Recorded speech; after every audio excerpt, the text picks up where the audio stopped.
Welcome to Ask the Educator, a podcast brought to you by Healthmark Industries. Are you a sterile processing technician or manager? Maybe you work in infection prevention or biomedical engineering. Whether you're a frontline tech, endoscopy tech, OR nurse, or surgical services administrator, you undoubtedly have influence in medical device processing at your facility.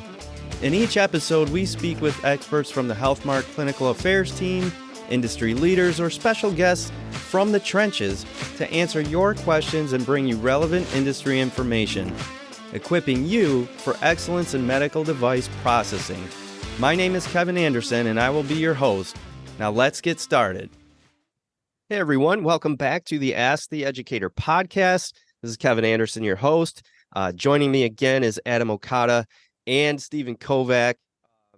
We're basically going to pick up where we left off with Tony Monaco, Nancy Chobin, and Don Gordon. We were having this conversation about certification and how it's been, 5 states now that have required it. And Tony and Nancy kind of spearheaded the very first one in New Jersey. Don was instrumental in the one in New York. And basically, we kind of got that conversation started. Each state kind of had their challenges and the different ways that they were doing that. We started talking about career ladders and the hospitals themselves kind of starting to require certification as part of, bridging that gap. It's been 20 years. Only 5 states require certification. So what's been happening? Well, the hospitals have been stepping in and a lot of them are now requiring certification. That's where we left off. If you guys missed any of that first discussion, I recommend you go back and check out that podcast where we started. With that, though, I will pass it over to Steve and we can pick up this conversation where we left off. Yeah, it's very interesting on this career ladder. And we talked about cooperation and talking to each other and where you're at. And Nancy and Don and both Tony have some really unique stories. And I would hope Nancy could share how she reached out and worked with her first career ladder and formed a cooperation and a partnership with her union that was there. Nancy, could you share some of that with us? Yes. I wanted, when I first started at my hospital, we needed to rebuild, which is usually the case. And we needed a lot of education. This was before certification. But I wanted to train people and then retain them because we were losing people to surgery centers. Were starting to open up all over the place. And people, would go there because they didn't have to work weekends. They didn't have to rotate. And so we wanted to keep people in the department, especially if we were going to train them. So we developed the career ladder. I went to HR and they said, this is never going to fly with the union. And I said, well, let's meet with them. And they thought I was crazy. And I said, well, they have to understand what we do. I can't believe that if they understood how important the work was, they would understand why we need a career ladder. So they did arrange the meeting. There were 5 union representatives, including the president. I think it was 1199. And I explained what we were doing and why we were doing it. And they were on board from the get-go. They were totally on board. They felt it would really be an improvement for their people, that they would be able to get promoted based upon, what they did in the department, and they met certain goals. And it was a lot easier than they thought it would happen. Now, conversely, about 10 years later, when the surgery centers really exploded around us, we lost 18 people in our system in 1 year to the surgery centers. And I actually did a study. I published it twice, 1 and 10 years later, on the cost to train essential service worker. And on the basis of that data, I did a white paper for administration. And I showed them, and I'm talking about, at that time, we had 12 hospitals. I showed that we were the cost to us to replace those people was $500,000. I think it was $561,000. And yet, if we raised the salaries and in the career ladder to those people, we would actually save $100,000 a year. And I had to go before the board of trustees of our entire system. If you want to talk about being intimidating, you go into this big room that you don't even know exists, and you sit around this table with 20 people. And I didn't know the result until the next day. My boss called me. He said, I don't know what you said, but you got it. So we got the salary increases. You know, some people in the southern part of our state, their salary was almost doubled because they were paid that much less because they were in a very rural area. So Wow. it was a big win for us. But you got to do your homework. There's data out there, not only to train your people, but you want to keep them because, you know, for 50 cents an hour, people will leave because they need that extra money. Yeah. So career ladders are so important, not only to make sure that you're, you know, keeping your people there, but also to make sure that you're not losing money in your system. You've just shown the important, before we get to either Don and Tony about that, you have showed the importance of doing your research and having real data. Oh, yeah. Instead of, oh, we need to get more money and I've got 5 certifications and whatever. It is taking the emotional part out of it and say, here is what's going to happen. If you do this, we can save you money and keep it more, have more quality people, or to go from there.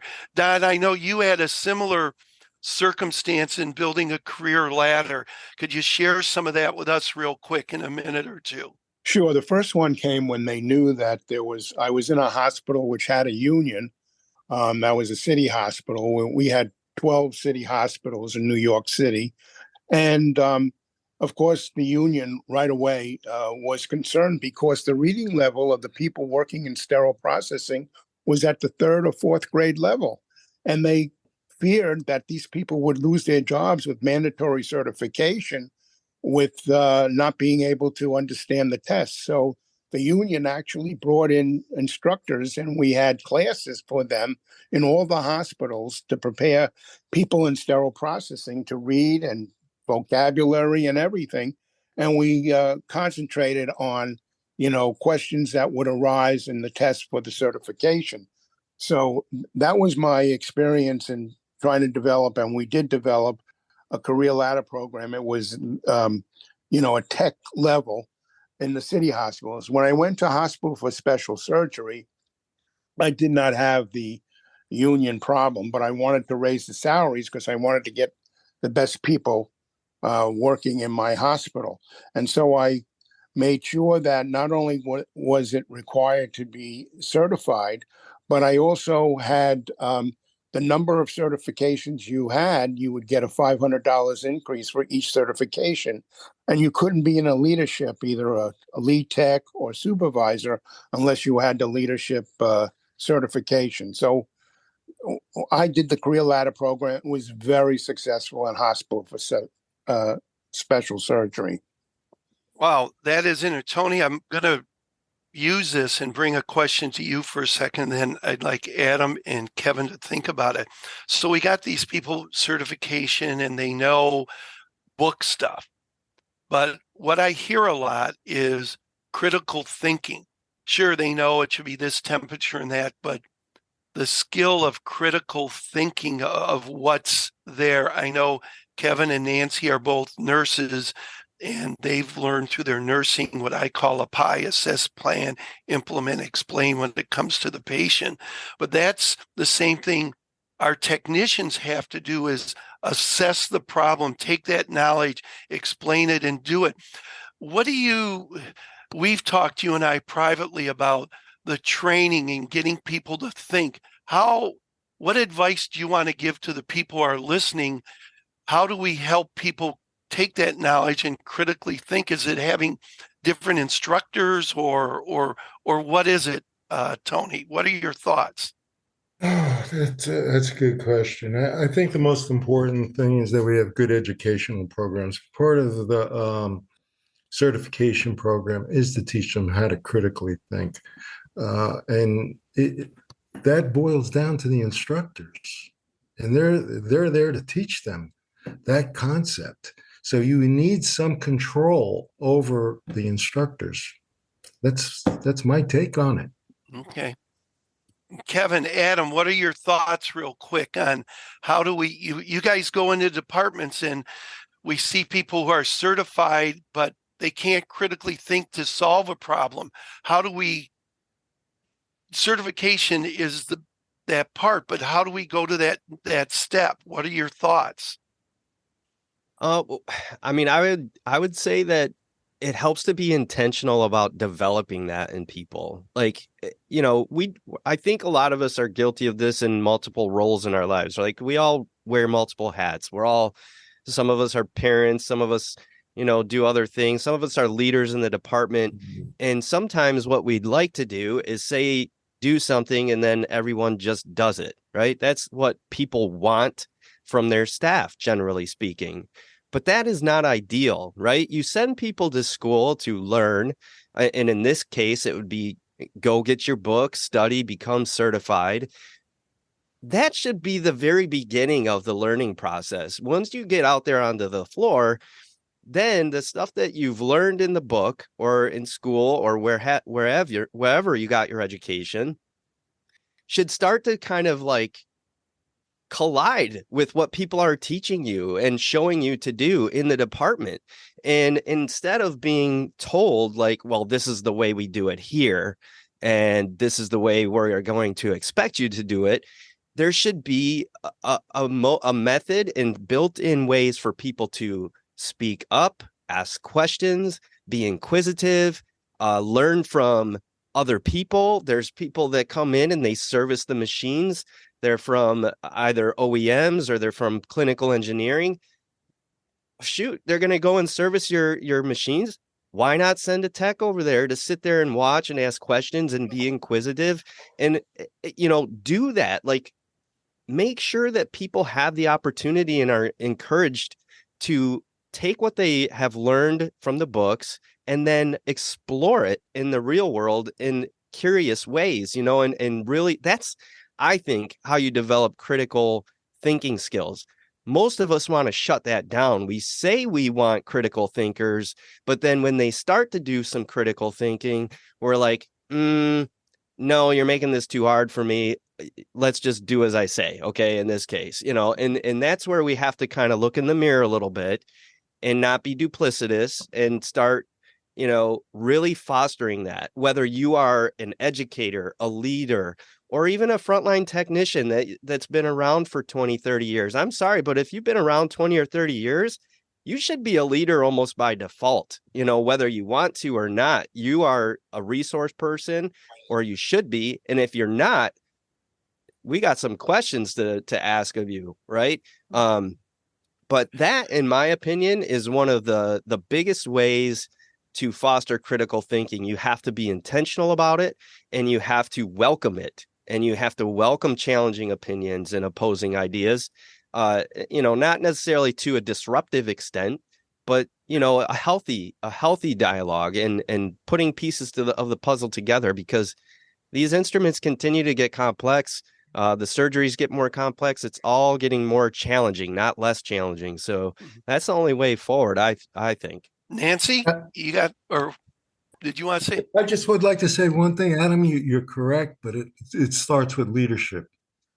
That's where it starts. They got to create that environment within the department. Right. Yeah. Yes. Yeah. And developing leadership is a whole nother skill set. Something that you continuously learn. You don't necessarily start off. People think you're a born leader or not a born leader, and so you are or you aren't. None of that is true. You have to develop it, and you have to start somewhere. And so when you first started as a leader, you have to assume I'm no good at this, but my intention is to be world class at this at some point down the line. And so I have to start somewhere, and it's the same way with the techs, and you have to foster that. So yes, Tony, I agree with you. Leadership is almost everything in an SPD, in any department within the hospital. I mean, we took the same sterile processing techs that were struggling, and we were canceling cases and having nothing but trouble, and took the exact same technicians and turned the entire department around, and actually ended up winning an award and all of this for quality and all of the. It all comes down to leadership. Mm. Nancy, you were going to say something? Go ahead. The biggest obstacle to critical thinking is to understand the why. They know what they have to do, but nobody takes the time to explain why. I will see people get policies, they'll buy them online, and I know I'm going to tick off a lot of people, but that's your job. Get those policies and review them with the staff. Don't just put them in a book and expect them to know what to do. And when you go through and read them, explain why you have to put the test pack in that location. What happens when you don't do it? Nobody does this. And when you give that information to people, it's like a flower that's blooming. They go, oh my gosh, now I understand. Nobody ever told them. You do a Bowie Dick test. They don't go any further than that. So this is what the critical point that's missing. And I find it so deplorable today, considering all of the patient safety initiatives that are out there. And yet this is like the forgotten area. There should be auditing every single year of a sterile processing department so that by an outside person who can tell what's going on. It's better to find out that way because people themselves are not doing it. Maybe some are, but not from what I've seen. The things that we find in departments that people don't know. We still have people don't even know what the AMI standards are. Yeah, it's true. And if they have them, it's sitting on a shelf and nobody does anything with them. So it's very frustrating because we've worked so hard over the years to get sterile processing elevated. And to your point, Kevin, when we did certification, we found the average reading level was 5th to 8th grade for sterile processing. And so that's another problem because a lot of the materials are written on a collegiate level. And so they don't even understand them. So you have to, as an educator, be able to get that information like the AMI standards and drop it down so that they understand it. But that takes work, and a lot of people, unfortunately, don't put that work in. As a matter of fact, most people just farm it out to other people. They don't do the education. I have been in departments where they hand them an article from a magazine that has CEs and say, okay, read it. When you're done, I'll give you the certificate. I mean, I just don't understand how somebody could learn something without having that interaction. And that goes to what Tony said. The manager's responsibility is to provide education and knowledge and training for their staff, and I don't see it being done. I'd like to say that the demise of so many of the local associations has hurt the development of leaders in our field. It's like they're out for themselves in each individual hospital. Mm-hmm. I always found that there was when there were meetings where people got together and were taught at the different meetings where we had vendors and we had talks on different topics, that people came back with inspiration to their hospitals. We don't see that anymore. And I know from going into the hospital, I work for Healthmark and trying to do an in-service education, the directors would say, you have 15 or 20 minutes. That's your time limit. We can't afford to have people not working on their trays.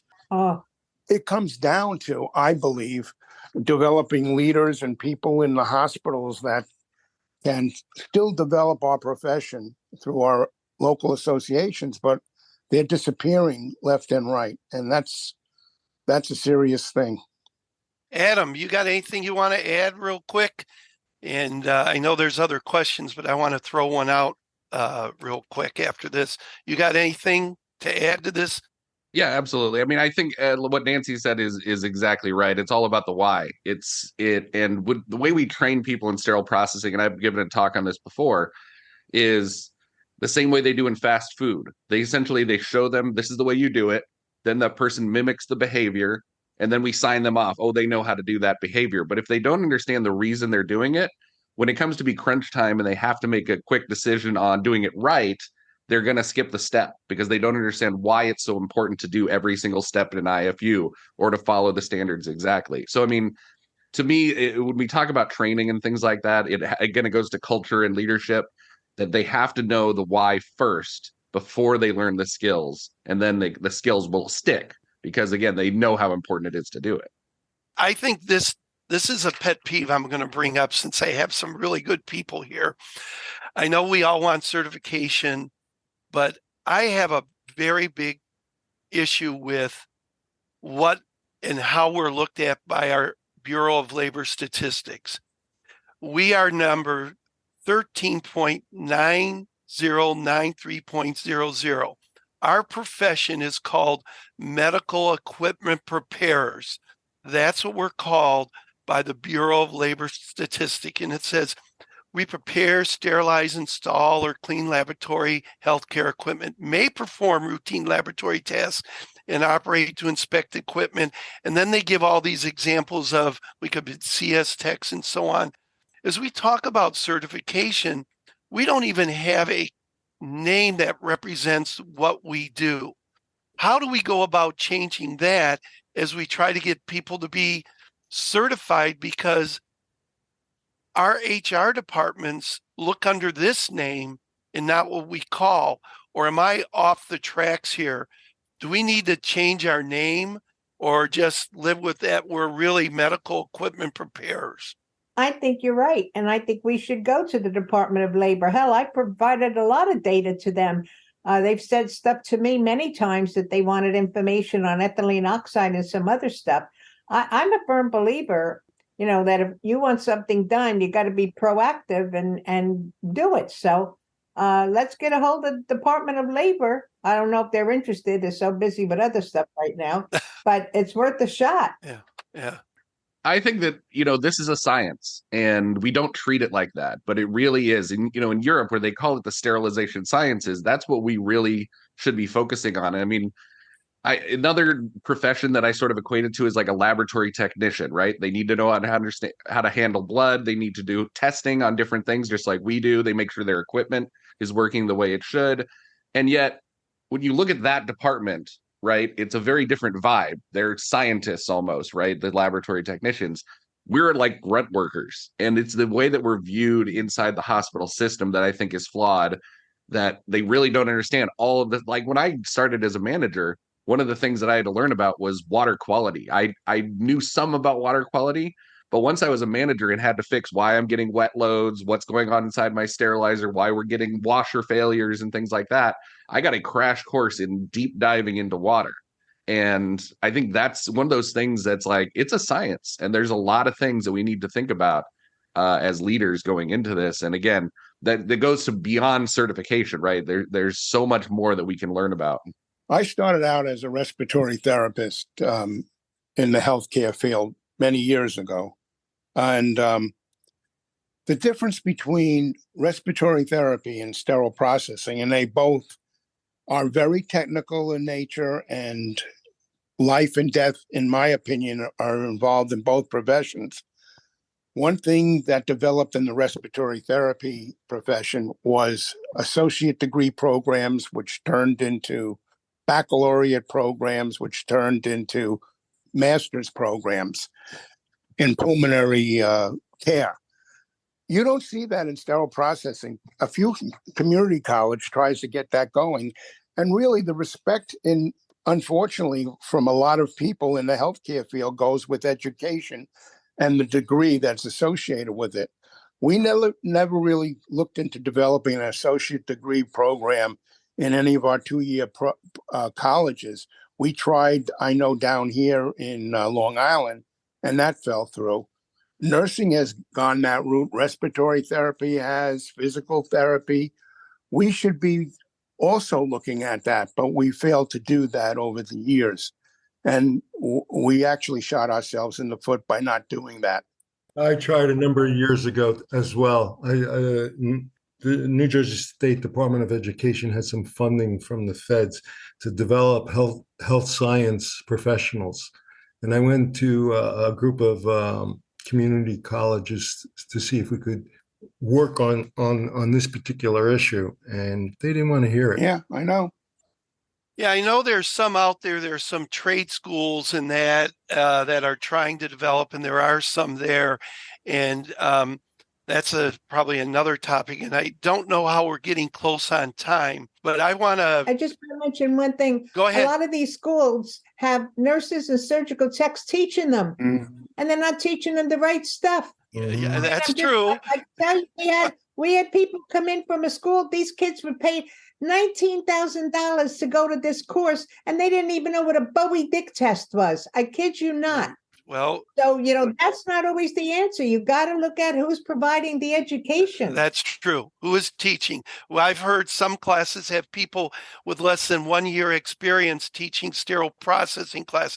And I'm not saying they're not good teachers, but I'm going, I learn everything every day. And Nancy, you know this. I email you. I'm stumped a lot. And I'm emailing people and asking, I need help, for God's sakes. That's a great point. I want to bring something up. And Tony, I hope you don't dig me too hard. And this is 2019. Tony, myself, and Richard Schul were sitting at a New Jersey meeting, sitting in an Irish pub. And we said, how can we make mandatory certification? And we said, maybe we need to go to CMS, the Centers for Medicare and Medicaid Services, and tell them that they need to put a line in their standards that anybody doing this type of job requires certification from however they, either organization. And then the pandemic hit, and Tony would email me, Steve, what you doing? What you doing? Do you think this might be the route for our organizations to get together and say, heck with all this state stuff? There's a group that says, if you want to get paid, you need to have these people certified. So let's talk about that as we start to wrap it up. Do you think that's a viable route for us to go? And Tony, I'm going to have you start it off. It's possible. It's going to be a hard road to take. If you take a look at the CMS standards now, they're very broad-based. We call them catch-all statements, in which they have broad statements, and you can enforce anything you want on them. They don't get into the nitty-gritty of sterilization or infection control. They just have broad statements, and they have to go through the same regulatory rigmarole that I would have to go through. And they would have the same challenges that we have.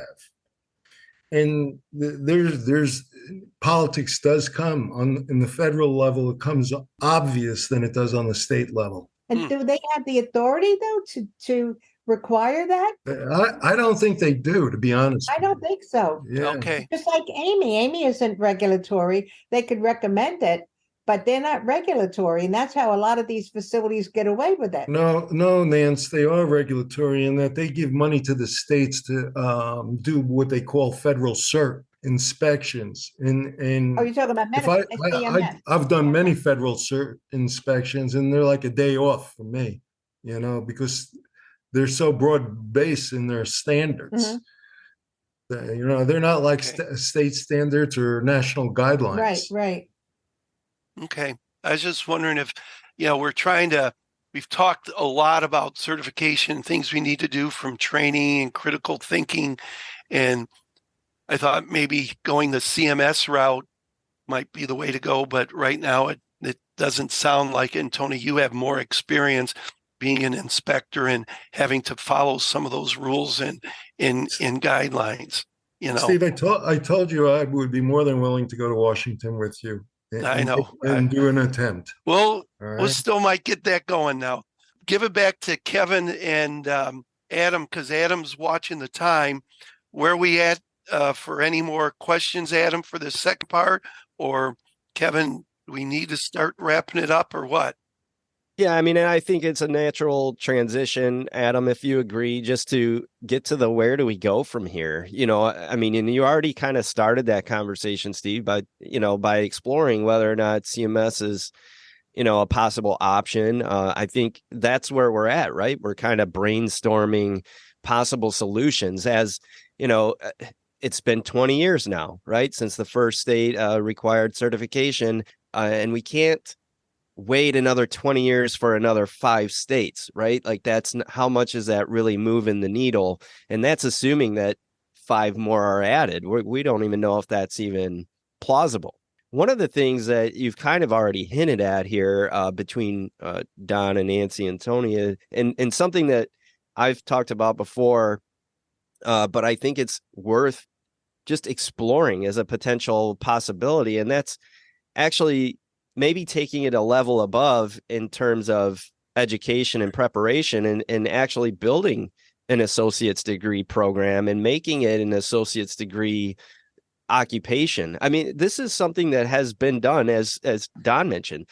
Nurses used to be diploma prepared nurses, and then eventually it was associates, and now they're really pushing for bachelors, and they're actually seeing, correlations between medical errors and whether or not a nurse is associates prepared or bachelor's prepared. There's a difference in the number of medical errors, suggesting that a bachelor's degree is probably the better route and more efficacious route to go.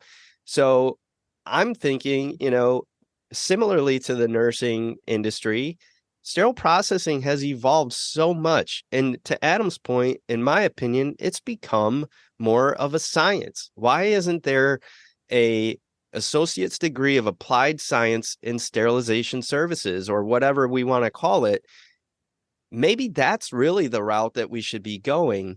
I don't know how nursing made the jump from diploma to associate's degree and so on. I'm not sure how that happens. Does everyone just one day all agree this is what we need?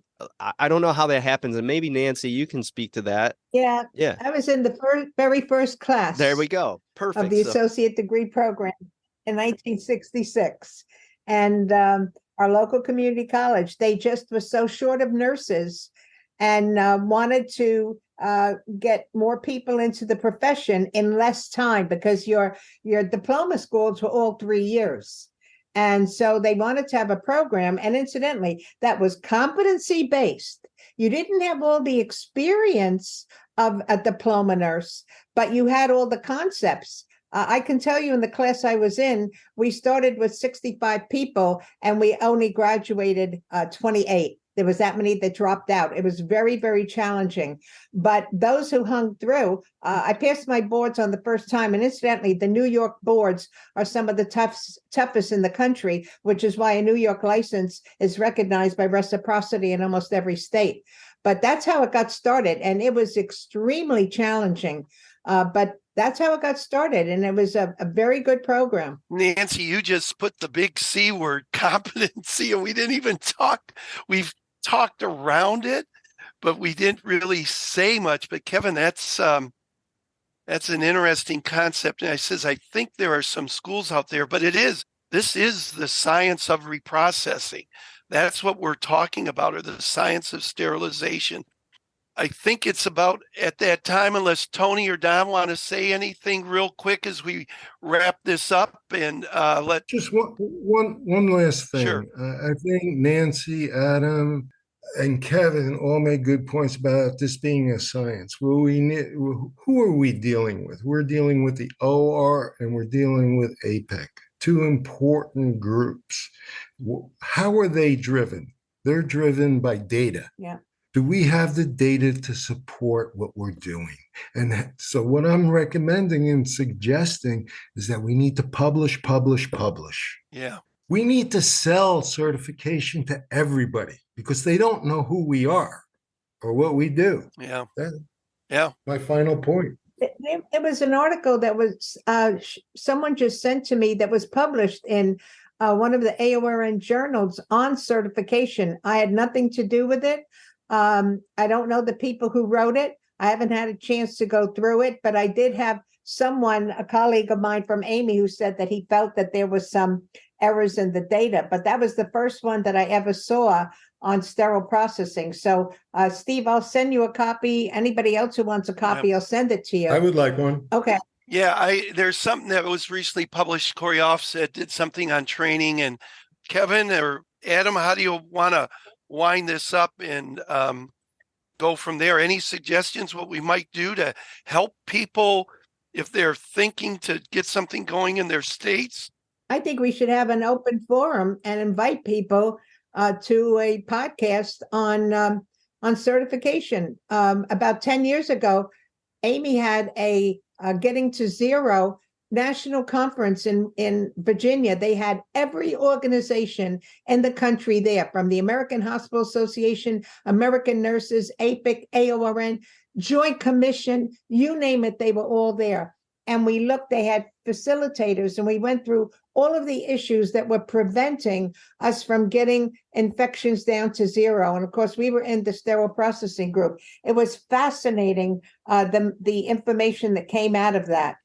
I agree with all of you on all the points that you made.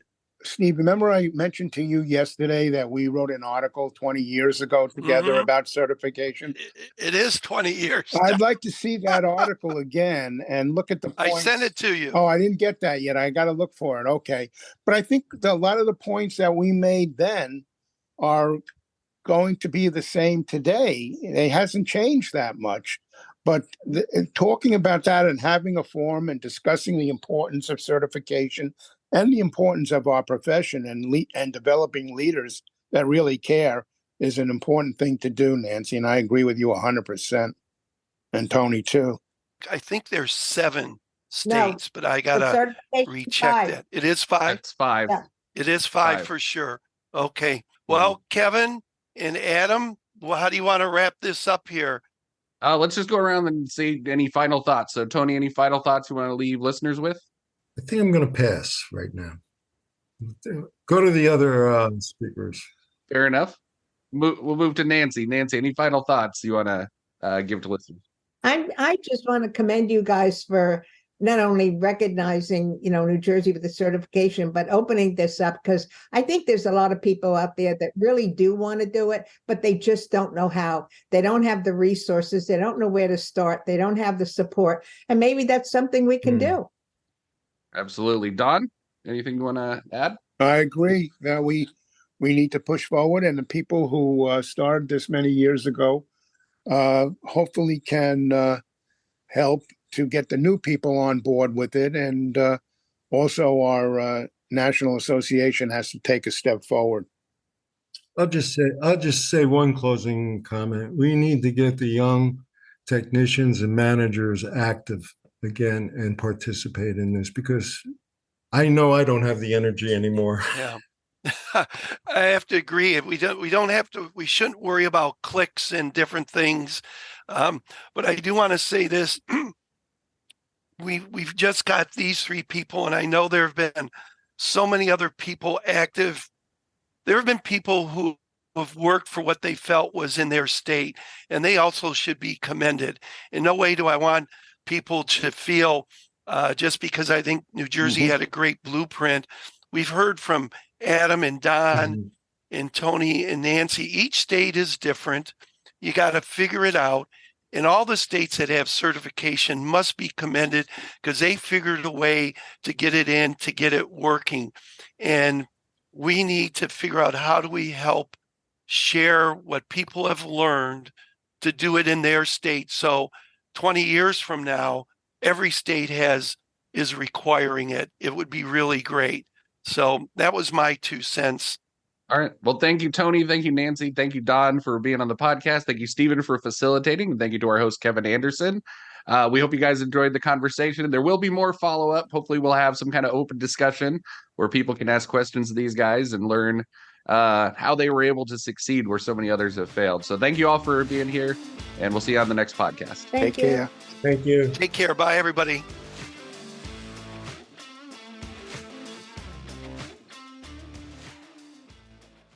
All opinions expressed on this show are those of the presenters. Before using any medical device, it is important to review the device manufacturer's instructions for use.